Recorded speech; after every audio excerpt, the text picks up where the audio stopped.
और सबसे पहले बात सफाई को लेकर बीजेपी के संग्राम की। सफाई को लेकर बीजेपी का संग्राम, हेरिटेज निगम मुख्यालय पर हंगामा। कार्यकर्ता ने मुख्यालय में घुसने की कोशिश की, गेट बंद कर पुलिस ने बैरिकेडिंग कर दी। बीजेपी कार्यकर्ताओं के साथ पुलिस की झड़प हुई, बैरिकेडिंग तोड़कर कार्यकर्ताओं ने अंदर घुसने की कोशिश की। प्रदर्शन में सांसद रामचरण बोहरा, राज्यसभा सांसद घनश्याम तिवारी, शहर बीजेपी अध्यक्ष राघव शर्मा, वरिष्ठ नेता अरुण चतुर्वेदी, सुरेंद्र पारिक, मनीष पारिक, ग्रेटर और हेरिटेज के पार्षद और कार्यकर्ताओं ने भी प्रदर्शन में शिरकत की है।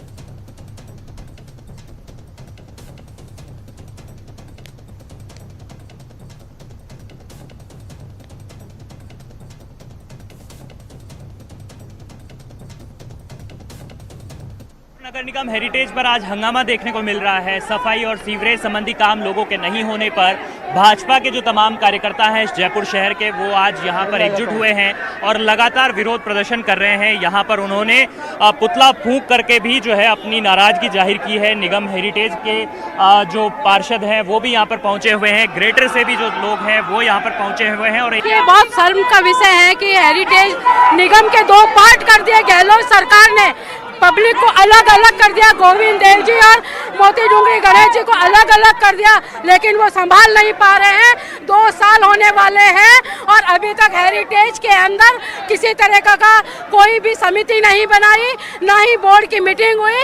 और जनता के अंदर इतना रोष है, गलियों के अंदर घरों के बाहर इतना बिल्डिंग, एक एक बिल्डिंग के ऊपर कचरा पड़ा है, ना मलबा साफ हो रहा है, किसी तरह का कोई काम नहीं हो रहा है हेरिटेज में और न ही ग्रेटर में हो रहा है। हेरिटेज नगर निगम नरक निगम हो चुका है। यहाँ पर सड़कें उधड़ी हुई है, सिविल लाइनें जाम है, नालियां बंद है। यहाँ तक कि बारिश में एकदम तालाब हो जाता है। और मुनेश गुजर जो यहाँ की वो हेरिटेज की जो मेयर है वो बिल्कुल नाकारा निकम्मी है। वो कोई काम नहीं करती है, हम काम बताते हैं तो ये कहती है कि नहीं, आपके कहा हुआ काम मैं नहीं करूंगी। वो कोई पार्षद की सगी नहीं है और बहुत हेरिटेज की बहुत हालत खराब है। महिला पार्षदों की बात बिल्कुल नहीं सुन रही है। वो तो सिर्फ महेश जोशी और खाचरियावास की कठपुतली है, एक मोम की गुड़िया बन के बैठी है। जो खाचरियावास कहते हैं, महेश जोशी कहते हैं, वो करती है, उसके अलावा वो कुछ भी नहीं करती है। दादी जी, बात यह है कि गंदी गलियों की सफाई का ठेका 2 साल से नहीं हुआ है और परकोटे की 5000 गंदी गलियों में मलबा भरा हुआ है। ठीक इसी तरह जो सीवर लाइन का मलबा निकालने के लिए ठेका होता है, उसने पूरा काम नहीं किया है। जो सड़क पे खड्डे हुए हैं उनकी मरम्मत का काम नहीं हुआ है। जो बेसिक इम्यूनिटीज हैं, जिनका वास्तव में जनता से जुड़ाव है, जनता से जुड़े हुए विषय हैं, उनका कोई सोल्यूशन नहीं निकल रहा है। ये महापौर एक बार बैठक नहीं बुला पाई कानूनी तरीके से, और हालात ये है कि आपने देखा है कि हर साल में 60 दिन में बैठक होना जरूरी है, लेकिन बैठक पिछले 2 साल से नहीं हुई है। इसी तरह से बीजेपी नेता कृपाल सिंह हत्याकांड से जुड़ी खबर। कृपाल सिंह के गुनाहगारों की कोर्ट में पेशी हुई। भरतपुर पुलिस ने आरोपियों का सड़क पर सरेआम जुलूस निकाला। गैंगस्टर कुलदीप समेत 5 आरोपियों का जुलूस। आरोपियों को कोर्ट से थाने तक पैदल लेकर गई है पुलिस। ये जुलूस उन आरोपियों का जिन्होंने कृपाल सिंह की हत्या की थी। पुलिस ने इन्हें पकड़ा और इसके बाद भरे बाजार के बीच में से इन्हें पैदल कोर्ट में पेश किया गया। आम लोगों में भरोसा जताने के लिए, आम लोगों का भरोसा पुलिस पर फिर से जगे, इसलिए ऐसे अपराधियों को शहर के बीचों बीच पुलिस ने निकाला ताकि लोगों के अंदर भय और खौफ का माहौल खत्म हो सके।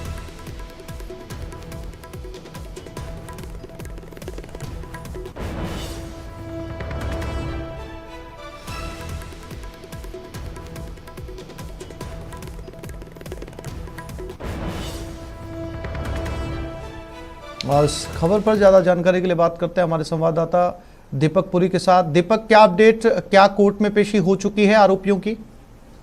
देखिए, बिल्कुल आसिफ, जो आरोपी हैं उनकी कोर्ट में पेशी हो चुकी है और वहां से 16 सितंबर तक के लिए उनको पुलिस रिमांड पर भेजा गया है और वहां से कोर्ट से उन्हें वापस पैदल जुलूस निकालते हुए थाने लाया गया। इस दौरान कड़ी जो सुरक्षा व्यवस्था के इंतजाम थे वो वहां पर किए गए। पहले ही यातायात को बंद कर दिया गया और उसके बाद रोड को जो है एक साइड से ब्लॉक करके और उनको जो है लाया गया और कड़ी सुरक्षा के बीच में उनको जो थाने में अब जो है रखा गया है। 5 दिन का ये रिमांड जो है वो बताया जा रहा है और 5 दिन रिमांड के दौरान उनसे कड़ी पूछताछ की जाएगी कि आखिर उन्होंने किस तरह से इस पूरी वारदात को अंजाम दिया था, क्या क्या हथियार उन्होंने इस वारदात में इस्तेमाल किए थे और कौन कौन लोग इस पूरी वारदात में उनके साथ शामिल थी, ये सारी पूछताछ जो है वो पुलिस उनसे करेगी। जी आसिफ।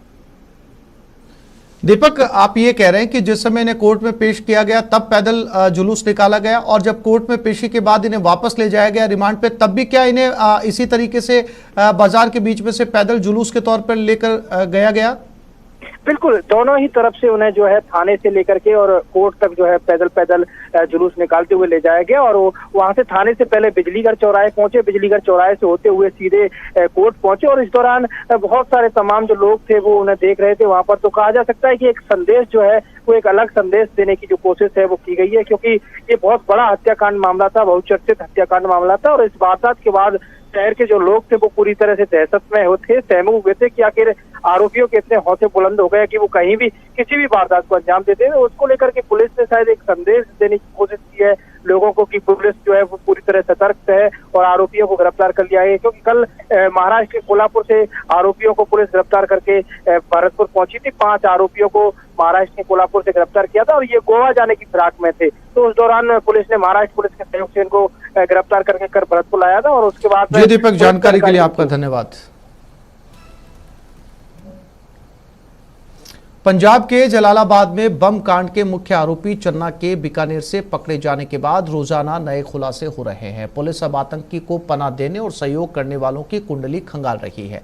आतंकी हुलिया बदलकर अपने रिश्तेदार के यहां रह रहा था। चन्ना ने रिश्तेदार के आधार कार्ड में हेराफेरी कर फर्जी नाम और अपने बदले हुलिये की फोटो से अपना आधार बनवा लिया। वो जामसर की एक दाल मिल में मजदूरी कर रहा था। खुफिया इनपुट मिलने के बाद पुलिस और डीएसटी ने संयुक्त कार्रवाई करते हुए चन्ना को गिरफ्तार कर लिया। जिला पुलिस अब उसे पनाह देने वाले सभी 11 लोगों की कुंडली खंगाल रही है। पंजाब पुलिस, जामसर पुलिस और डीएसटी ने संयुक्त कार्रवाई के दौरान 2 लाख के इनामी आतंकी गुरचरण उर्फ चन्ना को बीकानेर के जामसर से दबोचा था। गिरफ्तार आतंकी चन्ना को एनआईए अधिकारी दिल्ली ले गए हैं, जहां उससे पूछताछ की जा रही है।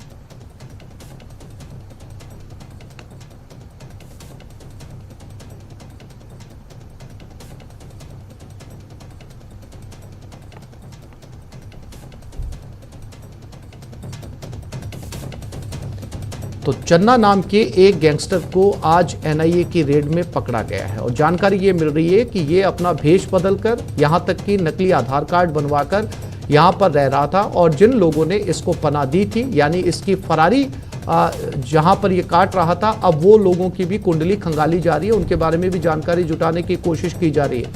मनीष धादीज बीकानेर से हमारे साथ जुड़ गए। मनीष, एनआईए की रेड के अंदर एक गैंगस्टर जो है वो एनआईए के हत्थे चढ़ गया है। जी, बताना चाहूंगा, पंजाब के जलालाबाद में जो बमकांड हुआ था उसके मुख्य आरोपी को पंजाब पुलिस, पंजाब बीकानेर की जो जामसर थाना पुलिस ने उसने और डीएसटी टीम ने संयुक्त कार्रवाई करते हुए 2 दिन पहले इस जामसर से इस युवक को पकड़ा था। जो आरोपी है, जो आतंकी था, ये इसका नाम गुरुचरण है और चन्ना के नाम से इसको जाना जाता था। ये फरार चल रहा था। एनआईए को इसकी तलाश थी, 2 लाख रुपए का इस पर इनाम था। लेकिन अभी जो एनआईए है, इससे दिल्ली में इससे पूछताछ की जा रही है, लगातार नित नए खुलासे भी हो रहे हैं। वहीं पर जो बीकानेर पुलिस है, बीकानेर जिला पुलिस ने भी पूरी तैयारी कर ली है कि जो इस आतंकी के जो भी मददगार थे, जो इसके पनाहगार थे, जिन्होंने इसको शरण दी है, उन सबकी भी कुंडली जो है वो पुलिस की ओर से खंगाली जा रही है। इसका रिकॉर्ड बनाया जा रहा है कि किसने इसकी मदद की थी और किसने इसको जो है शरण दे रखी थी, अपने यहाँ रुकने में किसने मदद की थी। और दूसरी बात तो सामने आ रही है, एक और सबसे बड़ी बात अभी जानकारी के अनुसार है जी खुफिया सूत्रों से, कि ये जो गुरुचरण था, चन्ना था, ये अपने ही किसी रिश्तेदार के जो आधार कार्ड है उसको लेकर के और वहां पर फर्जीवाड़े से नया आधार बनवाता है, खुद के नाम से खुद का हुलिया बदल के रहता है, फोटो दूसरी चिपकाता है, और वहीं पर जामसर में एक दाल मिल में, दाल फैक्ट्री में ये बतौर मजदूर काम करने लग जाता है। लेकिन खुफिया इनपुट मिलने के बाद में पुलिस की संयुक्त टीमों ने इसकी कार्रवाई की और इस 2 लाख रुपए के इनामी को जो है वो पकड़ा गया। और इसके बाद में पुलिस ने जानकारी एनआईए को दी, जिसके बाद नेशनल इन्वेस्टिगेटिव एजेंसी के लोग आते हैं और इसको साथ में अपने ले जाते हैं, जहां इससे लगातार पूछताछ की जा रही है। जी मनीष, इसकी जब कुंडली खंगाली जा रही थी तो क्या गुनाह इसकी कुंडली में दर्ज हैं और कितने साल से ये या बीकानेर में रह रहा था भेष बदलकर? जी, ये दरअसल जो जलालाबाद में जो बम कांड हुआ था, इसको 2021 की बात की, 1 साल हो गया, और पिछले 4 महीने से ये जो बीकानेर में रह रहा था, जामसर थाना क्षेत्र है, और जामसर में दाल मिल में ये अपना हुलिया बदल करके किसी परिचित के यहाँ पर रह रहा था, और वहां पर इसने अपना नाम कुछ और बताया हुआ था। हालांकि ये किस नाम से रह रहा था, इसकी जानकारी जो है वो पुलिस की ओर से नहीं दी गई है। लेकिन अब एनआईए इससे जो लगातार पूछताछ कर रही है उसमें सामने आ पाएगा कि इसके साथी भी और कौन कौन थे, किस तरह से घटना को इन्होंने अंजाम दिया था और इनके जो कनेक्शन है वो कहीं पर पाकिस्तान से भी जुड़ते हुए नजर आएंगे क्या, ये सब चीजें एनआईए की जांच में खुलासा होगा। क्योंकि जय मनीष, जानकारी के लिए आपका धन्यवाद। राजसमंद के गांव माताजी का खेड़ा शमशान के पास एक व्यक्ति पर पैंथर ने हमला कर दिया। हमले से व्यक्ति घायल हो गया। इसे उपचार के लिए रेल मगरा सामुदायिक स्वास्थ्य केंद्र भेजा गया है। अन्नपूर्णा माता पहाड़ियों पर काफी दिनों से पैंथर का मूवमेंट बना हुआ है। पैंथर लगातार इलाके में पशुओं और ग्रामीणों पर हमला कर रहा है। ग्रामीणों के मुताबिक जानकारी होने के बावजूद वन विभाग कोई ठोस कार्रवाई नहीं कर रहा।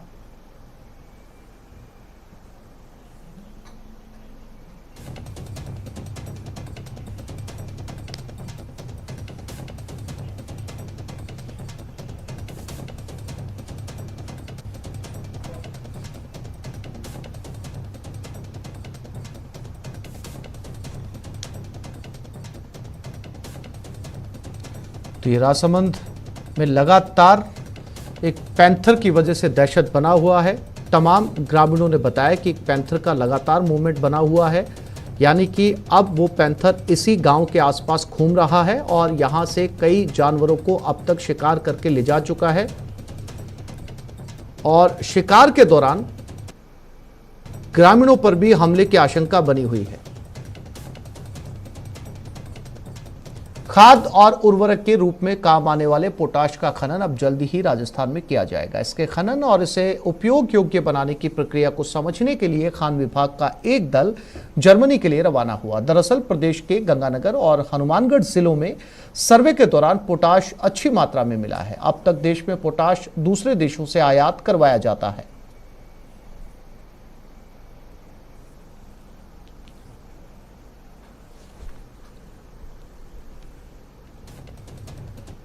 डीएपी इनके सब में निर्माण में काम आता है, उत्पादन में। और अभी ये 100% ये बाहर से आयात किया जाता है और इसमें हमारी काफ़ी हज़ारों करोड़ रुपए मुद्रा इस में विदेश में चली जाती है। ये हमारा सौभाग्य, ईश्वर का आशीर्वाद है कि राजस्थान को ऐसे कई खनिज संपदा हमें हमारे उसमें मिली है। और उसी में जो अभी खोज में सामने आया, गंगानगर, हनुमानगढ़, इधर के 2-3 जिलों में पोटाश के अथाह भंडार के सिम्टम्स मिले हैं। इसी को लेकर एक मेरे विभाग का एक दल, जिसमें हमारे वरिष्ठ अधिकारी सुबोध अग्रवाल जी, डीएम जी, भूवैज्ञानिक, सभी का एक प्रतिनिधि मंडल जर्मनी जा रहा है। वहाँ ऑलरेडी ये मिनरल्स निकाला जाता है, तो वहाँ किस तरीके से इसका खनन किया जाता है, नई टेक्नोलॉजी क्या क्या है, इसके पूरे परीक्षण के लिए। और ये बड़ी खबर सीकर से। एक बेटे ने अपनी मां और 2 सगी बहनों पर जानलेवा हमला किया। रिंगस थाना इलाके के बावड़ी गांव का मामला है। तीनों पर लकड़ी की मोगरी से हमला किया। एक बहन की हालत गंभीर बताई जा रही है। तो ये तस्वीरें हैं सीकर के एक गांव के रहने वाले कलयुगी बेटे की, जिसने अपनी मां और सगी 2 बहनों को पीटा। तीनों को लकड़ी से मारा और बताया ये जा रहा है कि एक बहन की हालत बेहद गंभीर है।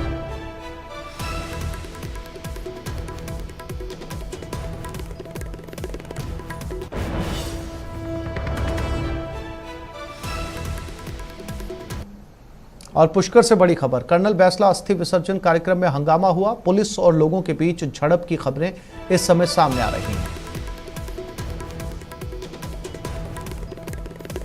कर्नल बैसला अस्थि विसर्जन कार्यक्रम जो कि पुष्कर में किया जा रहा है, एमबीसी के नाम से, जहां पर सभी एमबीसी से जुड़े लोग इकट्ठा हो रहे हैं। और ये तस्वीरें उस कार्यक्रम की जहां लोगों और पुलिस के अंदर झड़प होती हुई नजर आ रही है।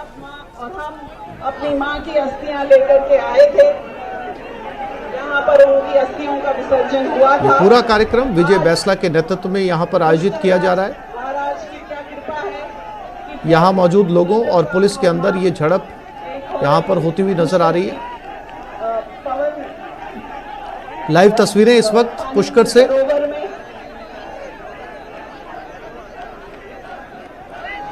मैं धन्यवाद करना चाहती हूँ पूरे समाज को, जिन्होंने हमेशा कर्नल साहब का साथ दिया और कर्नल साहब की लड़ाई को सफल बनाया। मैं धन्यवाद देना चाहती हूँ समाज का, जिन्होंने इस पुष्कर से तस्वीरें। कार्यक्रम है यात्रा को कर्नल बैंसला के अस्थि विसर्जन का, जहां पर तमाम लोग इकट्ठा हुए हैं। एमबीसी से जुड़े हुए हजारों की तादाद में लोग पहुंचे हैं और बताया ये भी जा रहा है कि इस कार्यक्रम में ओम बिरला भी पहुंचेंगे।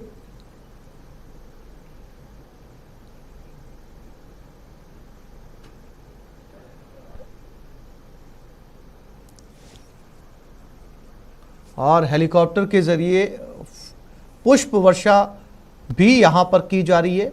एक चॉपर आपको तस्वीरों में नजर आएगा और यहां पर मौजूद लोगों के ऊपर फूलों की बारिश आप देख सकते हैं अस्थि विसर्जन कार्यक्रम में। कर्नल बैंसला अस्थि विसर्जन कार्यक्रम में हंगामे की भी खबरें सामने आ रही हैं। कोशिश कर रहे हैं जानने की कि आखिर किस बात को लेकर पुलिस और लोगों के बीच में झड़प हुई है।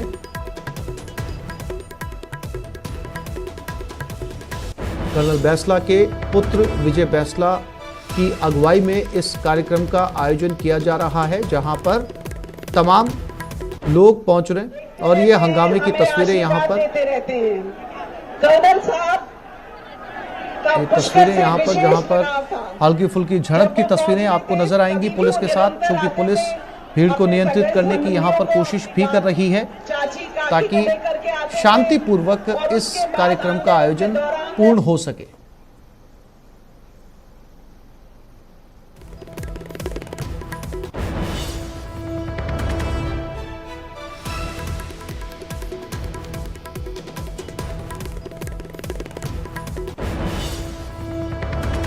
तस्वीरें पुष्कर से हमारे पूर्वज सब यहीं पर और झड़प की ये खबरें देखते रहते हैं, हमें आशीर्वाद पुष्कर देते से। रहते हैं। साथ ही साथ इस कार्यक्रम में चौपर को भी बुलाया गया, जिसमें वहां मौजूद लोगों के ऊपर जब वो फूलों की फौज में बारिश। थे तभी भी वो निरंतर आते थे, अपने सगे संबंधियों को, अपनी चाची काकी को लेकर के आते थे और उसके बाद आंदोलन के दौरान वो हमेशा यहाँ आते रहे, यहाँ से ऊर्जा प्राप्त करते रहे, आप सबसे लगातार मिलते रहे, आपसे संपर्क पुलिस बनाते और रहे। मौजूदा लोगों के बीच हल्की झड़प। करके उनकी अस्थियों का विसर्जन यहाँ पर करते हैं, उनका अंतिम संस्कार यहाँ पर करते हैं, इन पहाड़ों में, इस धरा में। और इसी खबर पर ज्यादा जानकारी के लिए बात करते हैं हमारे संवाददाता अभिजीत दवे के साथ। अभिजीत, तस्वीरें कह रही है कि हल्की झड़प भी वहां पर हुई है, किस बात को लेकर ये विवाद यहां पर हुआ है और फिलहाल क्या स्थिति है?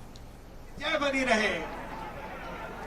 मैं धन्यवाद करना चाहती हूँ पूरे समाज को और विशेषकर पुष्कर के समाज को, जिसने अभिजीत, इतना मेरी आवाज मिल रही है आयोजन आपको? किया है, हर तरह से सपोर्ट किया है, सारी फैसिलिटी। हाँ, एक बार अपना सवाल वापस से दोहरा दें, यहाँ पर आवाज शोर ज्यादा है, इसलिए आपको सुन नहीं पाया हूँ। जी अभिजीत, बिल्कुल स्टेज के पास में आवाज ज्यादा आ रही है। झड़प की खबरें मिल रही है पुष्कर से, इस बात को लेकर झड़प हुई है और फिलहाल क्या स्थिति है, क्या स्थिति है? और समाज के लोगों ने, एमबीसी के लोगों ने और अन्य लोगों ने कर्नल साहब के। हाँ, देखिए फिलहाल स्थिति शांतिपूर्ण हो गई है। कैमरामैन आपको एक बार वापस दिखाएंगे, वो जो पर्टिकुलर ब्लॉक है, यहाँ से लोग जो है वो जो डी एरिया बना रखा है, जहाँ पर लोकसभा अध्यक्ष ओम बिरला आके बैठेंगे, तो प्रोटोकॉल के तहत यहाँ पर लोगों को बैठने की अनुमति नहीं थी, लेकिन कुछ एक समूह था युवाओं का जो यहाँ पर तेज गति से आया, उसको पुलिस ने उसको रोकने की कोशिश भी की थी, लेकिन वो बेकाबू होते हुए यहाँ, जहाँ पर पुलिस और लोगों के बीच में तीखी नोकझोंक भी हुई है, कुछ युवकों को पुलिस ने डिटेन भी किया है। लेकिन इसके बाद देखिए व्यवस्थाओं में बहुत बड़ी लैब जो है वो निकल सामने आया। बैरिकेड जो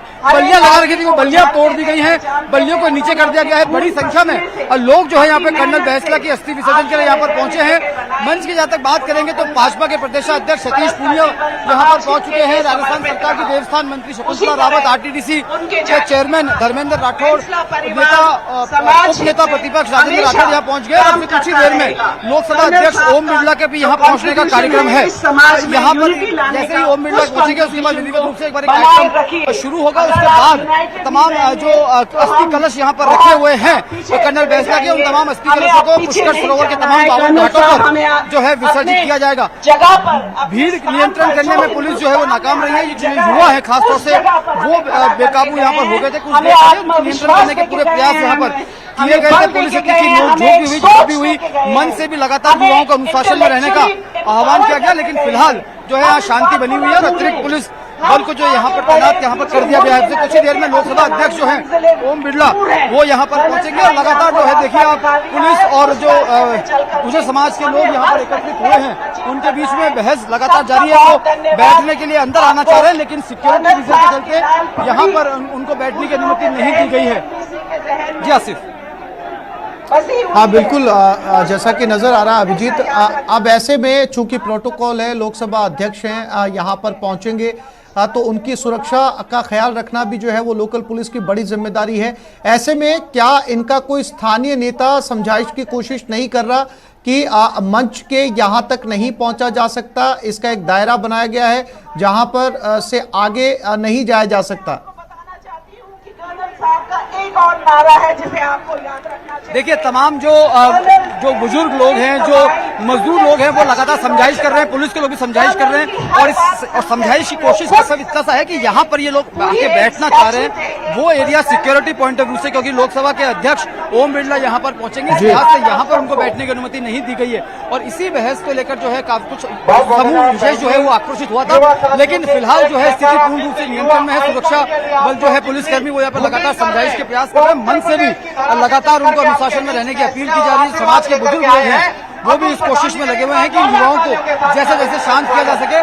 और अब जो है देखिए ये हीट ऑफ द मोमेंट के तहत पूरा काम हुआ है, लेकिन अब लोग जो है अनुशासन में आते दिख रहे हैं। लोग पुलिस ने उन्हें लाइन में लगकर कंट्रोल कर दिया गया, क्योंकि ओम बिरला के लगभग समय हो चुका है। इस लिहाज से किसी तरह के सिक्योरिटी लैब्स नहीं है, उसको देखते हुए भी एडिशनल जाब्ता जो है पुलिस का उसको एसडी एरिया में बुला लिया गया है। अब से कुछ देर पहले हेलीकॉप्टर के 2 राउंड यहाँ पर लगे हैं और आसमान से कर्नल बैंसला के अस्थि विसर्जन कार्यक्रम में अंतिम श्रद्धांजलि देने के लिए पुष्प वर्षा भी यहाँ पर हुई है। तो कर्नल बैंसला का जो आखिरी संदेश था, शिक्षित बनो, कर्ज मुक्त समाज बने, उसको लेकर यहाँ पर सामाजिक एकता के रूप में इस पूरे एमबीसी वर्ग की जातियों को एकत्रित यहाँ पर किया गया और कोशिश यही है कि जो सामाजिक चेतना है वो अनुशासन के दायरे में यहाँ पर निभाई जा सके। और जो इस गुर्जर आरक्षण आंदोलन के अध्यक्ष हैं, लीड कर रहे हैं पूरे मूवमेंट को, कर्नल बैंसला के बेटे विजय बैंसला, वो भी लगातार इस बात के प्रयास कर रहे हैं कि ये जो है स्थिति जो है वो शांति में हो लगातार। लेकिन युवाओं का एक झुंड है जो लगातार जो है आवेश में आकर जो है पुलिस से लगातार बहस कर रहा है, लेकिन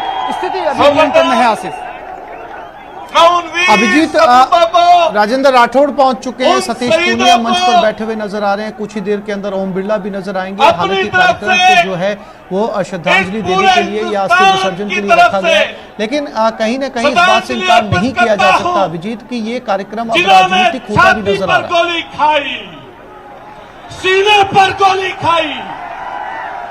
अब देखिए मंच को पूरी तरीके से राजनीति से अलग रखा गया है। मंच पर सिर्फ जो गुर्जर आरक्षण आंदोलन में शहीद हुए 72 लोग हैं उनके परिजनों को मंच पर जगह दी गई है। मैं वापस से कैमरामैन को बोलूंगा वो आपको दिखाएंगे। ये जो है ये मुख्य मंच है और इस मंच को पूर्ण रूप से सामाजिक तौर पर रखा गया है। यहाँ पर सिर्फ उन 72 शहीद लोगों के परिवार वाले हैं उनको यहाँ पर बैठाया गया। इसके अलग एक मंच और बनाया गया है जहाँ पर पॉलिटिकल सेलिब्रिटीज जो है वो बैठी हैं, चाहे वो बीजेपी या कांग्रेस की हो, बाहर से भी कई लोग आए हैं। जयंत चौधरी यहाँ पर पहुंचे हैं, मैंने आपको बताया बीजेपी के अध्यक्ष धर्मेंद्र राठौड़ वो पहुंचे हैं, खुद बीजेपी के प्रदेश अध्यक्ष सतीश पूनिया यहाँ पर। अभिजीत नजर बनाए रखिएगा, अपडेट आपसे लेते रहेंगे। यहाँ एक छोटे से ब्रेक के लिए रुक रहे हैं, ब्रेक के बाद देखिए बीजेपी का जिताऊ दाव फतेह का प्लान।